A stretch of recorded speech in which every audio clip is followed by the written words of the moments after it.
Hey everyone, Johnny here. Before we get into this episode, got to give you a heads up. My audio is not the best. I don't know what happened. I didn't hear it while we were recording, so I'm not sure where my audio went off the rails. But Anna, our guest, Anna McClain, sounds fantastic, and she does most of the talking in this episode. Thankfully, even if my audio was good, thankfully she does most of the talking.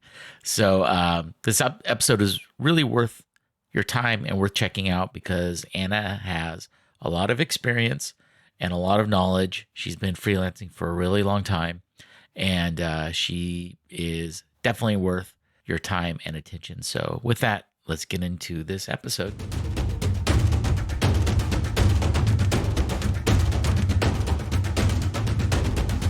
Hi, everyone. I'm Johnny Flores, one of the hosts of the podcast Producers Survival Handbook. Cody's not with us, but we have a special guest, Anna McClain. The Podcast Producers Survival Handbook is here to help podcast producers, editors, and audio engineers succeed while freelancing. Anna, thanks for being on our podcast today, and you're also our first guest ever. So thank you for that. Wow. Yeah, thanks for having me. I'm excited to be here on the other side of the mic, I guess. But getting into a little of your history, did you have a podcast in the past? Is that how you got started, or how'd you get going? I have never had a podcast, but I did college radio. So I managed my college radio station, and I had a music show. But I never had to hear myself back because it was just live. So, yeah, I never really had to hear my own voice. Were you a DJ also, like a side hustle DJ? Never a side hustle. It was just mostly for fun in school. Okay. So many people I know that were DJs in high school also worked on their campus radio station. So that's why I asked. Yeah, they probably had a lot more skill going into it than I did. But so you got into radio. Was that sort of the process into podcast production? Well, in school, I was like a Russian major and a gender studies minor, so totally nothing to do with audio. And went to a liberal arts school. And of course, I think that's the only way you can take either of those classes at a liberal arts school. Right, yeah. It's very random. But yeah, so I really loved music. I don't know anything about music, but I loved being a consumer of it and a fan. And so, I got involved with the college radio station just for fun, and then found an awesome community there and really wanted to be a music director, actually, as like a career. And so dabbled in that in college, and then did some internships at KEXP, and then volunteered at Oregon Public Broadcasting. And so then that was 2015, and podcasts were really taking off, and connected with a producer on a music show, a music podcast, and he asked if I wanted to get involved. And I was kind of like, yes, absolutely. So, my only audio recording experience in college was I did an oral history project for my Russian program. So interviewing Russian speakers. So dabbled a little bit in the field recording world at that point, but that was about it. Yeah. So do you speak fluent Russian? I used to speak decent Russian. It's been almost a decade, so I haven't been able to practice too much, but I took Spanish all through high school and don't know any of it. We went to Mexico City in 2014, and between my girlfriend and I, we could get around barely. Yeah, right. I know, it's like, but you feel like, okay, if you spent 6 months, you'd be right back at it, right? I don't know. I was like, I don't remember anything. We'd be sitting there, I'm like, what's the verb for, what do I change this to? But I love KEXP. I listen to that station all the time, especially their YouTube. You must have met so many cool bands and people there. Yeah. Did in studio, hospitality, and then DJ assisting, I guess you would call it. It was really fun. Yeah. And it was before they moved into Seattle Center. So it was the old location, and the new location is amazing, beautiful. And the whole live in studio space is just it's so cool. So big old studio. Yeah. Our NPR affiliate out here is moving into a bigger facility. They were at the old one at the local CSU Sacramento. They've been there for decades, and they're finally getting downtown Sacramento. They're getting this whole big build out, and it's I just want to go in there and see the studio. Right. But well, getting to the point of the podcast is all about providing freelancers, producers, editors, audio engineers, as I said at the beginning, with some tangible, real world experience and knowledge, because as we both know, it's very hard freelancing. And when you're first starting off, you struggle so much with just like, who am I? Who are my clients? What do I charge? How much should I be working? You know, all of that stuff. If you were to start over, what is something you wish you knew then that you know now and like have down solid? Yeah, that's a great question. I really got into this world in 2015 when things were really taking off more in the podcast world. It was becoming a bit more of a mainstream. But I really wish I had or knew about resources like this podcast, or, you know, I don't even know if anything really existed at that point. I'm sure there were, you know, niche resources out there, but I was really self-taught. And I think that was something that I felt sort of eager about. Like I felt like I could try out any job and wear any hat at that point and learn new skills. But as I got deeper, I also felt like, you know, that imposter syndrome. And like, I think at this point, especially working with earlier career producers and being a mentor, like you just really want to tell them like, it's okay. You have time to learn and you also have so many skills, and that like early career, I don't know if eagerness is the right word, but like motivation is actually so valuable to people as well. And then also just like balancing my personal investment in the work with the sort of professional piece, treating it like a job. I think when you're in any creative role, and I would definitely say production is a creative world, it's easy to put a lot of yourself in it and like devote a lot of yourself to it and take things on that maybe other jobs you're not taking on that level of, you know, that level of investment. And I think that investment is important, but I think now I just have such a better balance with when to let things go and when to hold on to things. Yeah, I used to get so like hurt when I put a proposal together and sent it off and everyone seemed eager, and then they're like, now's not the right time, or we don't have the budget for this, or whatever the excuse was. I would get really just like hurt by that, just be down for like a day or two. And now I'm much better at, so I guess I have a callus over that now, where I'm just like, I get it, I understand, not a big deal. It's a lot of money to spend. Or I come at it a different approach, like, you want to talk again in a couple months or something? Yeah. You know, I always leave it on a good note. Not that I ever responded negatively to the potential client, but I took it as a affront to me, not to the business. Yeah. The reality is it is about the bottom line for a lot of clients, and someone might be really excited about the project, but doesn't always manifest. And yeah, I definitely feel that. But yeah, as you mentioned, you never know when those connections will sort of turn into something else, or, you know, it's always important to keep those connections. For sure. Yeah. So what was the thing that got you over your imposter syndrome? Was it just like one incident, or was it several things and you slowly started to realize, oh, I'm actually really good at this, and there's a reason why people hire me, and I see the value in the services I offer and the pricing around that? I mean, there are definitely some moments that were a bit of an epiphany for me, but I think it's been something I've relearned over and over and over again, probably with every project to some extent, because every project is so different. And yeah, I think the times when I have raised my rate and it has been met with acceptance or positivity, that has been a huge deal. Like, I think we can't undervalue that kind of response. But also, just to go back a little bit, I worked independently for a long time with clients who didn't have any experience in podcasting. So I wasn't working with like a production company, or I felt like I didn't necessarily have that like traditional experience of working with a bigger production company or a creative agency.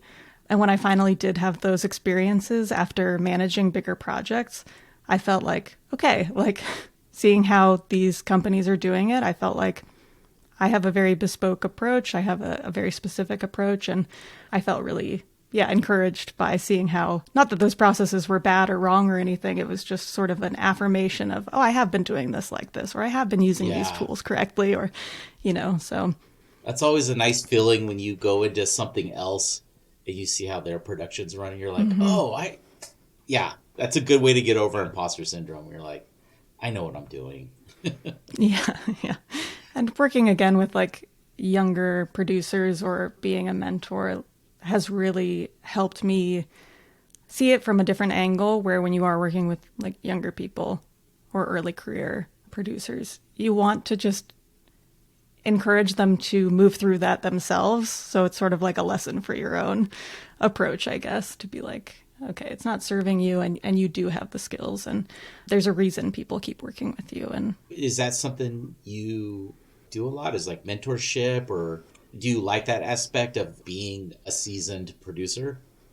Yeah, I mean, I love it. I, of course, always have a lot to learn, so I wouldn't put myself on some pedestal, but I think I have done a few mentorships, and I also have been lucky enough to work on projects where I've gotten to build teams and work with production assistants and younger producers. And I really do not take that relationship lightly. I had one amazing mentor when I first sort of started out, not a podcast person, but just someone who took me seriously and tried to make my experience working with their organization really fruitful and invaluable. And that meant so much to me. And then I had people who were not necessarily thinking that way or treating me that way. And, we've all had exploitative work experiences. And so I try to be very mindful of that. You want to pay it forward a little bit. And I really do believe that a rising tide lifts all boats. So if producers are empowered, like younger producers, it's better for everyone. Yeah. If they're shown how to do things in a non-toxic, helpful, supportive team, being strong as an individual, but also supporting the team, it's going to make, when they move up into like our positions and they become more experienced and senior, they've been shown like, oh, this is how you can create a healthy work environment and not just keep on. I remember, so I got a certificate in TV, radio, and film production. And there was a kid in the class, young guy. This was just like a couple years ago, right before the pandemic, actually. And we were supposed to do like 2 shots and wide shots, just getting experience filming things. And someone had to act as a director, someone had to act as a producer, and then the other 2 people on the team were the actors or whatever. And you're just reading lines from a scene, basically. And the guy who was the director, this kid, and I think he had seen probably too much like 70s cinema, where you hear these stories about directors just yelling and being assholes and just being jerks, And that's how he started yelling. He was like talking to the other students this way. And I was by far one of the oldest people in the class. So after he had done a scene, I walked over and was like, hey man, can I talk to you just for like a second? He's like, sure. I go, if that's how you treat people, like your staff under you, especially as like you as the director, the team leader, the executive producer, you're going to get a horrible reputation. No one's going to work for you. And when the time comes when someone asks them to recommend, like, hey, I know you worked on with so-and-so on this production, they're going to say very negative things about you. And as your career moves along, you're going to see opportunities dwindle and dwindle and dwindle because no one's going to want to work with you. And totally. He's like, oh, thanks. I didn't think of it that way. I was like, yeah, just be nice. Just treat people nice, man. Just be cool. And you'll get way more work out of it. Other people that way. Exactly. I mean, there's a lot of ego wrapped up in like creative production. And I think what I love about the podcasting world is there are so many nice people, and like it's such a nice community overall. And I think people do see others as like collaborators and not competition as much, which I find very valuable. But yeah, the reality is too, like there are people who are not the nicest to work with, but that word of mouth, as you mentioned, like that has been key for me in finding opportunities, especially as like a solo producer. Like, yeah, having positive word of mouth recommendations has been huge. So I think that is, super key. Yeah, word of mouth is very important in this line of work. So, kind of keeping in line with that, what are your strategies for finding clients? Or like, do you go to networking events? Is it word of mouth? Do you do any advertising, anything like that? Like, what's your, like, just dialed in? This Yeah. usually works for me on finding clients and getting clients. I used to do a lot more networking and going to networking events, especially pre-pandemic, and going to conferences and things like that. And I think that was an important phase of my career, especially early on. And, working remotely as I have done my entire career and working from home, you can feel isolated. So Yeah. I think though that is important to build that network and meet people, I mean, that's how we met, which is awesome.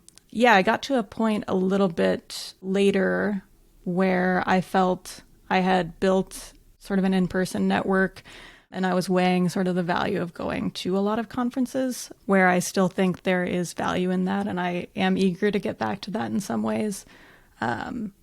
Getting to a later point in my career where I felt maybe I would rather go and be a speaker or be, find a different type of value from that. I guess this isn't the most amazingly actionable piece of advice, but that word of mouth is truly how I have gotten probably 90% of my opportunities.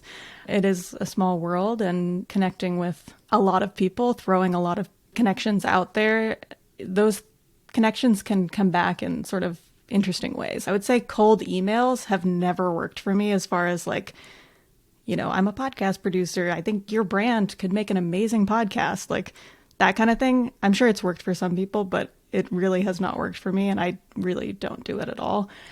But I think informational interviews with people who do jobs that or have a role that you really respect and want to do more of, those are the connections that are really fruitful. You're not asking them for anything specifically. You're introducing yourself, you're sharing, being very clear about what you offer. And often producers will pass on roles that they get offered and might recommend you for it, for whatever reason. So I think that's also very important. One that's been really helpful for just seeing what kind of jobs are even out there, whether they're jobs you go out for or not, is AIR Media, Association of Independents in Radio, I think is the acronym. That's been a great one. And then there are, a few listservs for women in radio or podcasting that I'm a part of that have been really supportive. So yeah, again, just sometimes those intangible connections, they really do pay off in the long run. And it's not, the most exciting answer, but that has been definitely the key to opportunities. We said this in an episode recently where it's you're planting all those seeds. Not everything's going to be fruitful, but some stuff will be.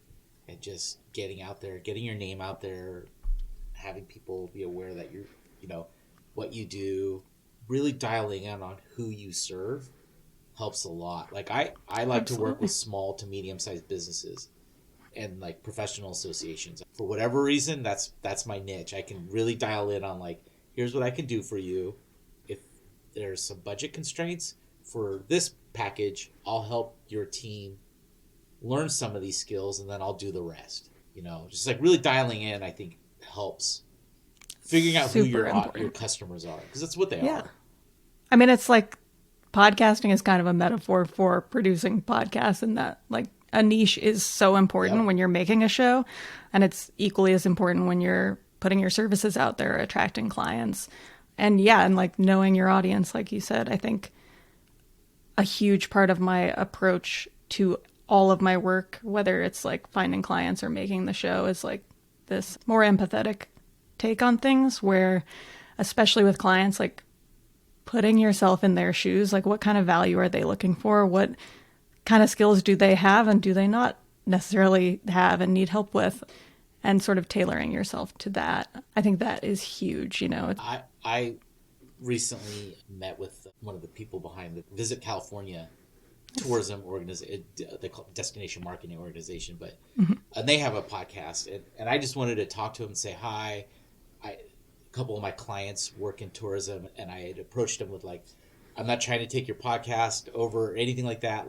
Your production is way too big for me. Your on-air talent, your host is down in LA. I know you guys are spread out all over the state. That's not my cup of tea. What I want to pitch is why don't you have all the different cities and counties in California that have podcasts have a landing page on your bigger website so that they can, because you can't really dial in on a specific area. You just sort of do a broad look at a region on episodes. So this way you're supporting them and they're supporting you. And he was like, that's great. Like we didn't even think about that. And that was the approach I took of just like, I'm not trying to pilfer anybody's business. I don't want your business. I just want to pitch an idea.